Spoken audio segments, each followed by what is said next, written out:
2 Kings chapter 6. Now the company of prophets said to Elisha, "As you see, the place where we live under your charge is too small for us. Let us go to the Jordan, and let us collect logs there, one for each of us, and build a place there for us to live." He answered, "Do so." Then one of them said, "Please come with your servants." And he answered, "I will." So he went with them.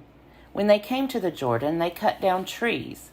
But as one was felling a log, his axe head fell into the water. He cried out, "Alas, master, it was borrowed." Then the man of God said, "Where did it fall?" When he showed him the place, he cut off a stick and threw it in there and made the iron float. He said, "Pick it up." So he reached out his hand and took it. Once, when the king of Aram was at war with Israel, he took counsel with his officers. He said, "At such and such a place shall be my camp." But the man of God sent word to the king of Israel, "Take care not to pass this place, because the Arameans are going down there." The king of Israel sent word to the place of which the man of God spoke. More than once or twice he warned such a place so that it was on the alert. The mind of the king of Aram was greatly perturbed because of this. He called his officers and said to them, "Now tell me, who among us sides with the king of Israel?" Then one of his officers said, "No one, my lord king. It is Elisha, the prophet in Israel, who tells the king of Israel the words that you speak in your bedchamber." He said, "Go and find where he is. I will send and seize him." He was told, "He is in Dothan." So he sent horses and chariots there and a great army. They came by night and surrounded the city.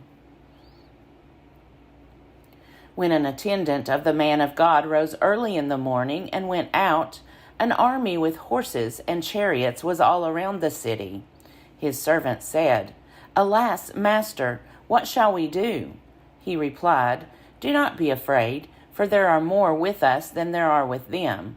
Then Elisha prayed, "O Lord, please open his eyes that he may see."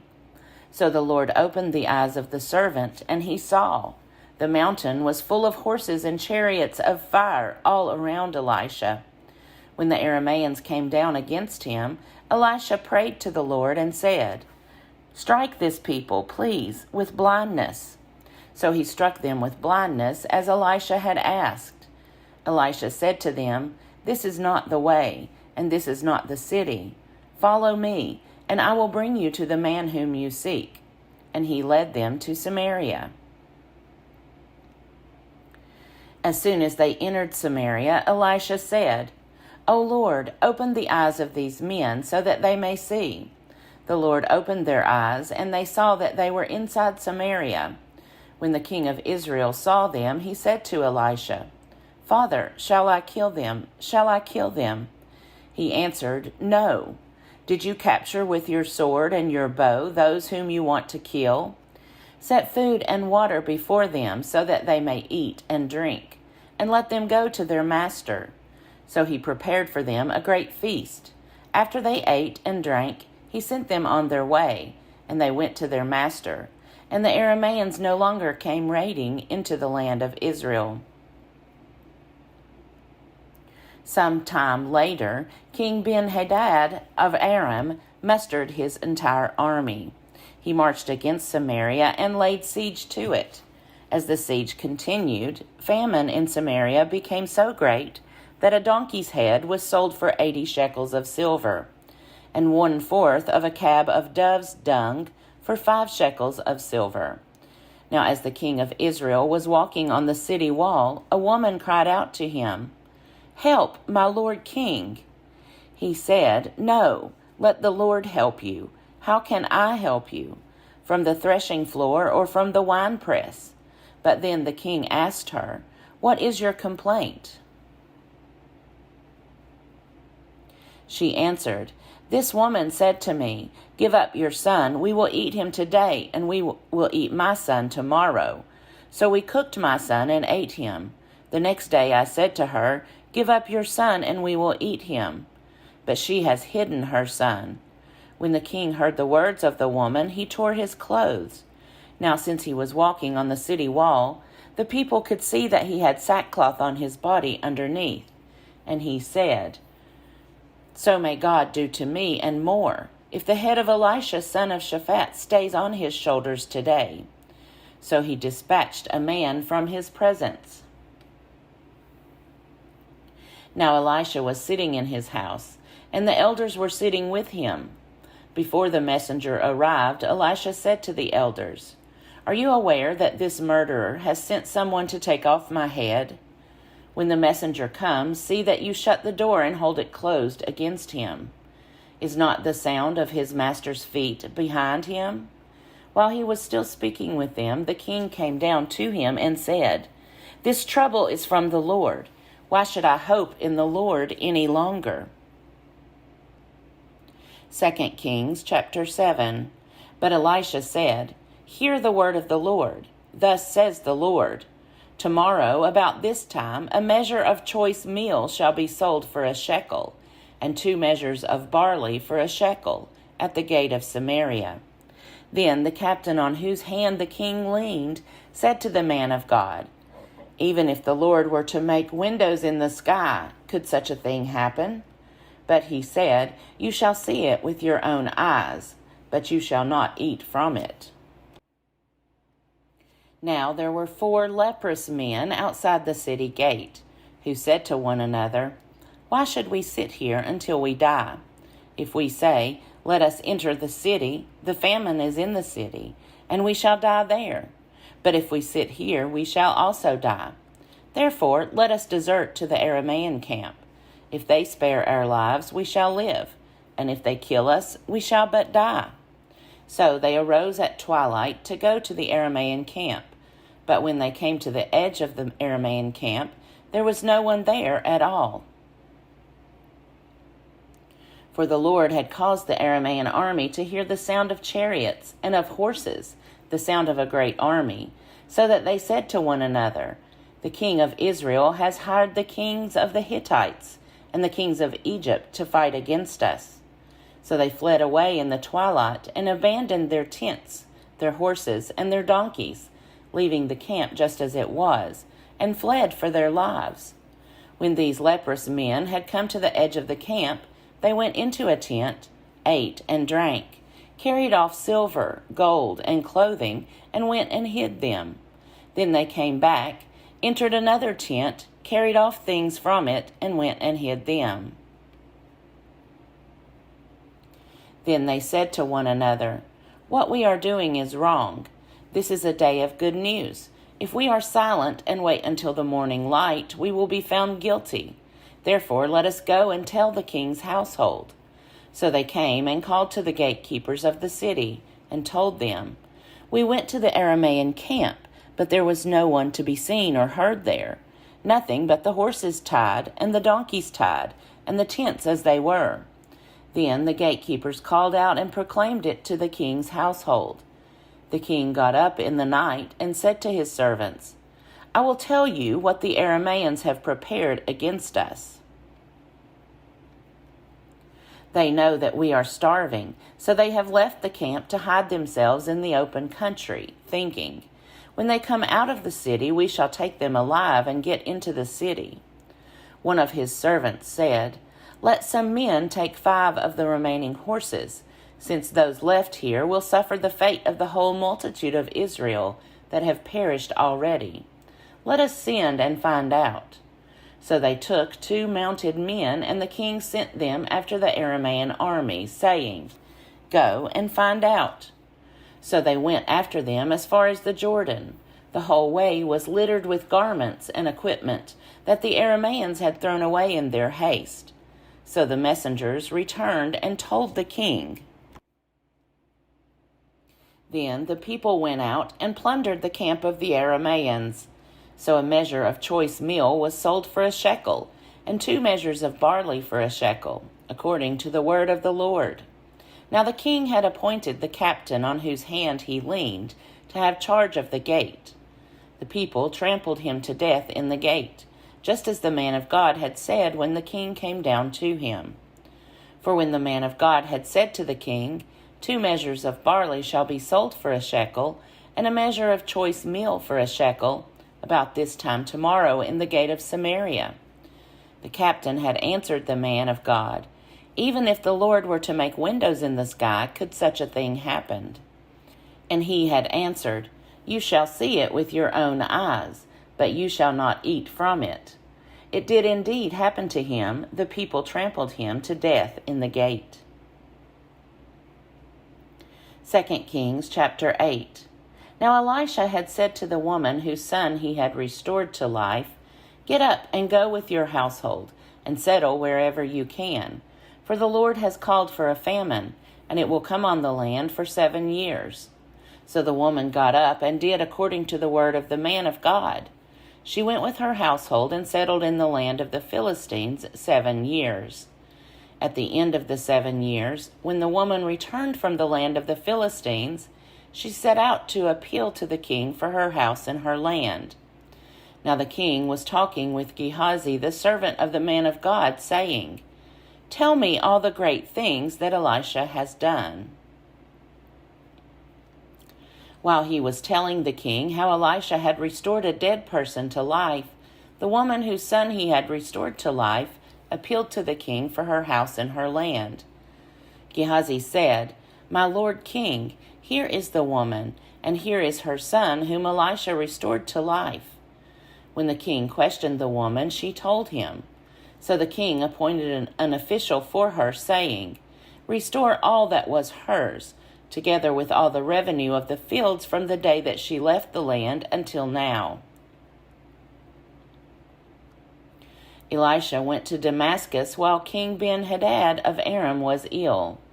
When it was told him, The man of God has come here, the king said to Hazael, Take a present with you and go to meet the man of God. Inquire of the Lord through him, whether I shall recover from this illness. So Hazael went to meet him, taking a present with him, all kinds of goods of Damascus, 40 camel loads.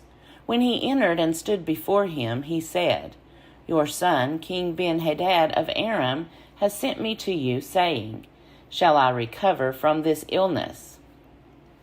Elisha said to him, Go, say to him, You shall certainly recover, but the Lord has shown me that he shall certainly die. He fixed his gaze and stared at him until he was ashamed. Then the man of God wept.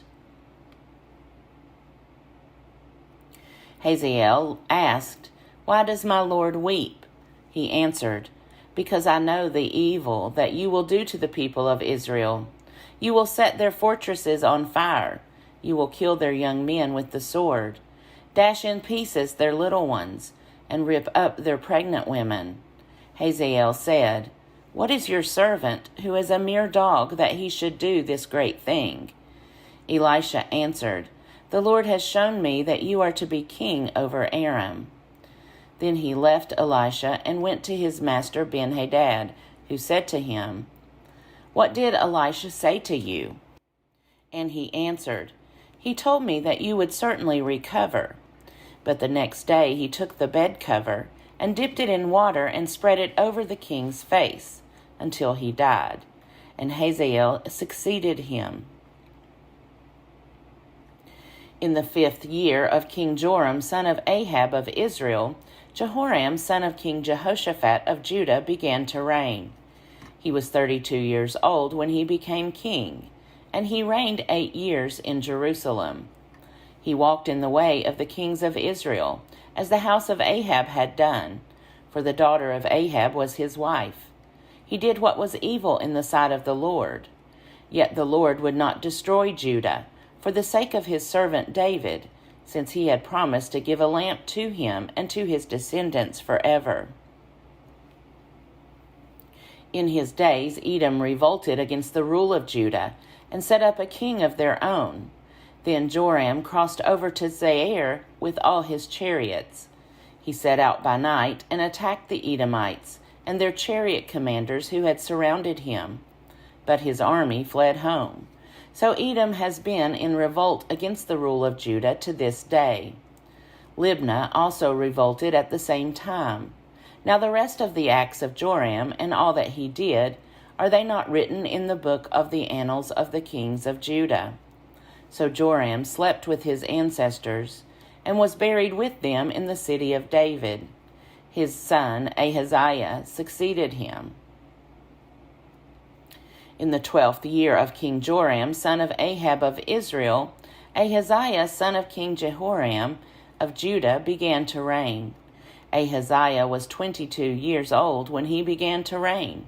He reigned 1 year in Jerusalem. His mother's name was Athaliah, a granddaughter of King Omri of Israel.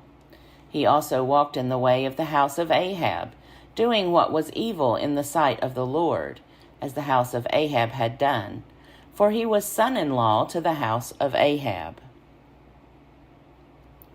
He went with Joram, son of Ahab, to wage war against King Hazael of Aram at Ramoth-Gilead, where the Arameans wounded Joram. King Joram returned to be healed in Jezreel of the wounds that the Arameans had inflicted on him at Ramah, when he fought against King Hazael of Aram. King Ahaziah, son of Jehoram of Judah, went down to see Joram, son of Ahab, in Jezreel, because he was wounded. 2 Kings chapter 9. Then the prophet Elisha called a member of the company of prophets and said to him, "Gird up your loins, take this flask of oil in your hand, and go to Ramoth-Gilead. When you arrive, look there for Jehu, son of Jehoshaphat, son of Nimshi. Go in and get him to leave his companions, and take him into an inner chamber. Then take the flask of oil, pour it on his head, and say, 'Thus says the Lord, I anoint you king over Israel.' Then open the door and flee. Do not linger." So the young man, the young prophet, went to Ramoth-Gilead. He arrived while the commanders of the army were in council, and he announced, "I have a message for you, commander." "For which one of us?" asked Jehu. "For you, commander." So Jehu got up and went inside. The young man poured the oil on his head, saying to him, "Thus says the Lord, the God of Israel, I anoint you king over the people of the Lord, over Israel. You shall strike down the house of your master Ahab, so that I may avenge on Jezebel the blood of my servants, the prophets, and the blood of all the servants of the Lord. For the whole house of Ahab shall perish. I will cut off from Ahab every male, bond or free, in Israel. I will make the house of Ahab like the house of Jeroboam, son of Nebat, and like the house of Baasha, son of Ahijah. The dogs shall eat Jezebel in the territory of Jezreel, and no one shall bury her." Then he opened the door and fled. When Jehu came back to his master's officers, they said to him, "Is everything all right? Why did that madman come to you?" He answered them, "You know the sort, and how they babble." They said, "Liar, come on, tell us." So he said, "This is just what he said to me. 'Thus says the Lord, I anoint you king over Israel.'" Then hurriedly they all took their cloaks and spread them for him on the bare steps. And they blew the trumpet and proclaimed, "Jehu is king." Thus Jehu, son of Jehoshaphat, son of Nimshi, conspired against Joram. Joram, with all Israel, had been on guard at Ramoth-Gilead against King Hazael of Aram. But King Joram had returned to be healed in Jezreel of the wounds that the Arameans had inflicted on him, when he fought against King Hazael of Aram. So Jehu said, "If this is your wish, then let no one slip out of the city to go and tell the news in Jezreel." Then Jehu mounted his chariot and went to Jezreel, where Joram was lying ill. King Ahaziah of Judah had come down to visit Joram. In Jezreel, the sentinel standing on the tower spied the company of Jehu arriving, and said, "I see a company." Joram said, Take a horseman, send him to meet them, and let him say, Is it peace? So the horseman went to meet him. He said, Thus says the king, Is it peace? Jehu responded, What have you to do with peace? Fall in behind me. The sentinel reported, saying, The messenger reached them, but he is not coming back. Then he sent out a second horseman, who came to them and said, Thus says the king, Is it peace? Jehu answered, What have you to do with peace? Fall in behind me. Again the sentinel reported, He reached them, but he is not coming back. It looks like the driving of Jehu, son of Nimshi, for he drives like a maniac. Joram said, Get ready, and they got his chariot ready. Then King Joram of Israel and King Ahaziah of Judah set out, each in his chariot, and went to meet Jehu. They met him at the property of Naboth the Jezreelite. When Joram saw Jehu, he said, Is it peace, Jehu? He answered, What peace can there be, so long as the many whoredoms and sorceries of your mother Jezebel continue? Then Joram reined about and fled, saying to Ahaziah, Treason, Ahaziah! Jehu drew his bow with all his strength, and shot Joram between the shoulders, so that the arrow pierced his heart, and he sank in his chariot. Jehu said to his aide Bidkar, Lift him out, and throw him on the plot of ground belonging to Naboth the Jezreelite. For remember, when you and I rode side by side behind his father Ahab, how the Lord uttered this oracle against him. For the blood of Naboth and for the blood of his children that I saw yesterday, says the Lord, I swear I will repay you on this very plot of ground. Now, therefore, lift him out and throw him on the plot of ground, in accordance with the word of the Lord. When King Ahaziah of Judah saw this, he fled in the direction of Beth-Hagan. Jehu pursued him, saying, Shoot him also. And they shot him in the chariot at the ascent to Gur, which is by Ibleam. Then he fled to Megiddo and died there. His officers carried him in a chariot to Jerusalem and buried him in his tomb with his ancestors in the city of David. In the 11th year of Joram, son of Ahab, Ahaziah began to reign over Judah. When Jehu came to Jezreel, Jezebel heard of it.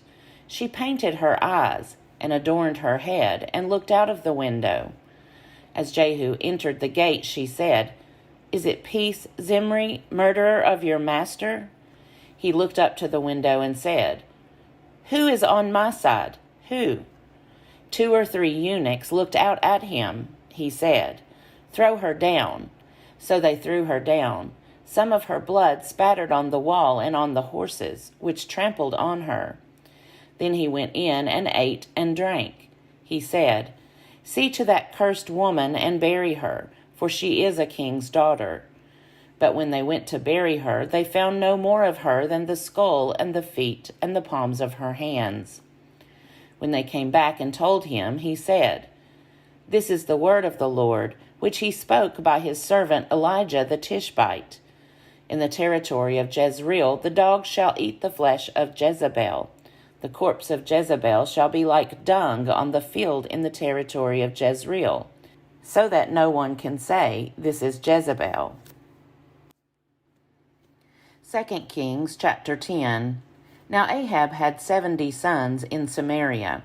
So Jehu wrote letters and sent them to Samaria, to the rulers of Jezreel, to the elders, and to the guardians of the sons of Ahab, saying, Since your master's sons are with you, and you have at your disposal chariots and horses, a fortified city, and weapons, select the son of your master who is the best qualified. Set him on his father's throne, and fight for your master's house. But they were utterly terrified, and said, Look, 2 kings could not withstand him. How then can we stand? So the steward of the palace and the governor of the city, along with the elders and the guardians, sent word to Jehu, We are your servants. We will do anything you say. We will not make anyone king. Do whatever you think right." Then he wrote them a second letter, saying, "If you are on my side, and if you are ready to obey me, take the heads of your master's sons, and come to me at Jezreel tomorrow at this time." Now the king's sons, 70 persons, were with the leaders of the city, who were charged with their upbringing. When the letter reached them, they took the king's sons and killed them, 70 persons. They put their heads in baskets and sent them to him at Jezreel. When the messenger came and told him, "They have brought the heads of the king's sons," he said, "Lay them in 2 heaps at the entrance of the gate until morning." Then in the morning when he went out, he stood and said to all the people, "You are innocent. It was I who conspired against my master and killed him. But who struck down all these? Know then that there shall fall to the earth nothing of the word of the Lord, which the Lord spoke concerning the house of Ahab. For the Lord has done what he said through his servant Elijah." So Jehu killed all who were left of the house of Ahab in Jezreel, all his leaders, close friends, and priests, until he left him no survivor. Then he set out and went to Samaria. On the way, when he was at Beth-Eked of the shepherds, Jehu met relatives of King Ahaziah of Judah, and said, "Who are you?" They answered, "We are kin of Ahaziah. We have come down to visit the royal princes and the sons of the queen mother." He said, "Take them alive." They took them alive and slaughtered them at the pit of Beth-Eked, 42 in all. He spared none of them. When he left there, he met Jehonadab, son of Rechab, coming to meet him. He greeted him and said to him, "Is your heart as true to mine as mine is to yours?" Jehonadab answered, "It is." Jehu said, "If it is, give me your hand." So he gave him his hand. Jehu took him up with him into the chariot. He said, "Come with me and see my zeal for the Lord." So he had him ride in his chariot. When he came to Samaria, he killed all who were left to Ahab in Samaria, until he had wiped them out, according to the word of the Lord that he spoke to Elijah. Then Jehu assembled all the people and said to them, "Ahab offered Baal small service, but Jehu will offer much more. Now therefore summon to me all the prophets of Baal, all his worshippers, and all his priests. Let none be missing, for I have a great sacrifice to offer to Baal. Whoever is missing shall not live." But Jehu was acting with cunning in order to destroy the worshippers of Baal. Jehu decreed, "Sanctify a solemn assembly for Baal." So they proclaimed it. Jehu sent word throughout all Israel. All the worshippers of Baal came, so that there was no one left who did not come. They entered the temple of Baal, until the temple of Baal was filled from wall to wall. He said to the keeper of the wardrobe, "Bring out the vestments for all the worshippers of Baal." So he brought out the vestments for them. Then Jehu entered the temple of Baal with Jehonadab, son of Rechab. He said to the worshippers of Baal, "Search and see that there is no worshipper of the Lord here among you, but only worshippers of Baal." Then they proceeded to offer sacrifices and burnt offerings. Now Jehu had stationed 80 men outside, saying, "Whoever allows any of those to escape whom I deliver into your hands shall forfeit his life." As soon as he had finished presenting the burnt offering, Jehu said to the guards and to the officers, "Come in and kill them. Let no one escape." So they put them to the sword. The guards and the officers threw them out, and then went into the citadel of the temple of Baal. They brought out the pillar that was in the temple of Baal, and burned it. Then they demolished the pillar of Baal, and destroyed the temple of Baal, and made it a latrine to this day. Thus Jehu wiped out Baal from Israel. But Jehu did not turn aside from the sins of Jeroboam, son of Nebat, which he caused Israel to commit, the golden calves that were in Bethel and in Dan. The Lord said to Jehu, "Because you have done well in carrying out what I consider right, and in accordance with all that was in my heart, have dealt with the house of Ahab, your sons of the 4th generation shall sit on the throne of Israel." But Jehu was not careful to follow the law of the Lord, the God of Israel, with all his heart. He did not turn from the sins of Jeroboam, which he caused Israel to commit. In those days, the Lord began to trim off parts of Israel. Hazael defeated them throughout the territory of Israel, from the Jordan eastward, all the land of Gilead, the Gadites, the Reubenites, and the Manassites, from Aroer, which is by the Wadi Arnon, that is, Gilead and Bashan. Now the rest of the acts of Jehu, all that he did, and all his power, are they not written in the book of the annals of the kings of Israel? So Jehu slept with his ancestors, and they buried him in Samaria. His son Jehoahaz succeeded him. The time that Jehu reigned over Israel in Samaria was 28 years.